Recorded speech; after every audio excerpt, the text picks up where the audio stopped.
Walking சேலஞ்சை பற்றி discuss பண்ண டைம் வந்துருச்சு. Every one, welcome to day 24 vlog. நம்ம 1000 சப்ஸ்கிரைபர்ஸ் தொட்டா நம்ம ஒரு வாக்கிங் சேலஞ்ச் பண்ணலான்னு சொல்லிட்டு இருந்தோம்.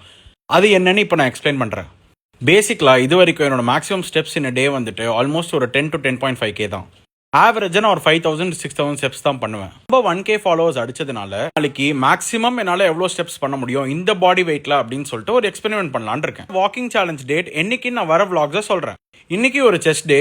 இருந்து நம்ம கொஞ்சம் வெயிட்ஸ் கம்மி பண்ணிட்டு ஹை வால்யூம் ரெப்ஸ் போட போறோம். ஃபர்ஸ்ட் டைம் இந்த மிஷின்ல நான் இன்க்ளைன் செஸ்ட் பிரஸ் போட போறேன். அதனால ட்ரெய்னர் வசீம் தம்பி நவீன் நம்மளுக்கு ஃபுல்லா ஹெல்ப் பண்ணாங்க. ரெண்டு பேர் கூட தான் நான் ஜிம்ல ஃபன் பண்ணிட்டு இருப்பேன். பிரவுன் டி-ஷர்ட் போட்டிருக்க தம்பி பேர் தான் நவீன். அவர் இன்னைக்கு கேமரா பண்றேன்னு சொல்லிட்டு வண்டர்ஃபுல்லா பண்ணாரு. இந்த தருணத்துல அவருக்கு ஒரு தேங்க்யூ சொல்லிக்கிறேன். 1.5 months கழிச்சு நம்ம ஒர்க் அவுட் சேஞ்ச் பண்றது நல்லது. ஏன்னா அவர் பாடியில் கெட் யூஸ் டு ப்ரோக்ரஷன் கம்மியா எடுத்து கொஞ்சம் வாய்ப்பு இருக்கு. அதனால நெக்ஸ்ட் ஃபியூ வீக்ஸ்க்கு நான் வந்துட்டு லோ வெயிட்ஸ் ஹை வால்யூம் போடலான்னு இருக்கேன். நம்மளால சுத்தமா ஓட முடியாது, பட் ஆனா இப்போ கொஞ்சம் கொஞ்சமா ஓட ஆரம்பிச்சிட்டேன். எவ்ரி வீக் அந்த டைம் இன்க்ரீஸ் பண்றதுக்கு நான் ஃபோக்கஸ் பண்ணிட்டு இருக்கேன். ஸ்டீம் எடுக்கலான்னு இருந்தேன், ஆனா ரொம்ப பசிச்சு வீட்டுக்கு வந்து ஏர் ஃப்ரைல சிக்கன் வச்சுட்டேன். இதுதான் நம்ம சாப்பிட்ட மீல் இன்னைக்கு. நம்ம வந்துட்டு இப்போ இந்த வீக் ஒரு 1 kilo அட்லீஸ்ட் கம்மி பண்ணலாம்னு முடிவு பண்ணிருக்கோம். நம்ம அதனால இன்னைக்கு ஃபாஸ்டிங் ஒரு 19 hours மேல பண்ணிருக்கோம். கொஞ்ச நேரம் ரெஸ்ட் எடுத்துட்டு அம்மா பூ வாங்கணும்னு சொன்னாங்க. அதனால கோயம்பேடு கூட்டு போனோம். நாங்க 100 ரூபாய் பூ வாங்குறதுக்கு 200 ரூபாய் பெட்ரோல் போட்டு போனோம். நாங்க கொஞ்சம் அப்படிதான். சரி, அடுத்து நம்ம ஒரு கட்டிங் போடலாம் அப்படின்னு சொல்லிட்டு நேரா நித்யாமிர்தம் போயாச்சு. உங்களுக்கு ஒரு முக்கியமான ட்ரிக் நான் வந்து லைவா டெமோ காமிக்க போறேன். பேசிக்கலா இன்னைக்கு எனக்கு பாபுஜி சாப்பிடணும் போல சடன் கிரேவிங் வந்துருச்சு.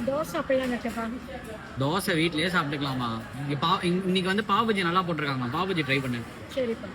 ஓகே, ஒரு பாபுஜி சொல்லிடுறேன். உங்களை கன்வின்ஸ் பண்ணி அவங்க தலையில ஒரு பாபுஜி கட்டிட்டேன். அதுல இருந்து ஒரு 2-3 பைட் மட்டும் நான் எடுத்துக்கிட்டேன். ஃபுல் பாபுஜி சாப்பிட்டா ரொம்ப கில்ட்டி ஆயிட்டு இருப்பேன். ட்ரிக்கை நான் யூஸ் பண்ணதுனால டயட்டை பிரேக் பண்ற அவசியம் போயிடுச்சு. அடுத்து அவங்க இடியாப்பம் வாங்கிட்டாங்க, ஆனா நம்ம இன்ட்ரெஸ்ட் இல்ல, அதனால நம்ம சட்டை பண்ணிக்கல. ரொம்ப ஆஸ் யூஷுவல் ரசிச்சு ருசிச்சு 2 காஃபியை குடிச்சோம். காஃபி குடிக்கணும்னா எங்க ஏரியால நித்யாமலுக்கு தான் வருவேன். அவங்க காஃபி ரொம்ப நல்லா இருக்கும். குடுக்குற காஃபி பவுடர் தான் எங்க வீட்லயே நான் வாங்கி வச்சிருக்கேன். வந்தா ஷுவர் ஷாட்டா 2 சுகர் ஃப்ரீ காஃபி குடிச்சிரும். அவங்களே சுகர் ஃப்ரீ பேக்கெட்டும் கொடுத்துருவாங்க. வாரம் நம்ம கன்ஃபார்மா 1 kg மினிமம் குறைக்கணும். எப்படி பண்றேன்னு பாக்கிறதுக்கு இந்த பேஜை ஃபாலோ பண்ணிக்கோங்க. ஓகே கைஸ், நாளைக்கு vlogல பார்க்கலாம். பாய்.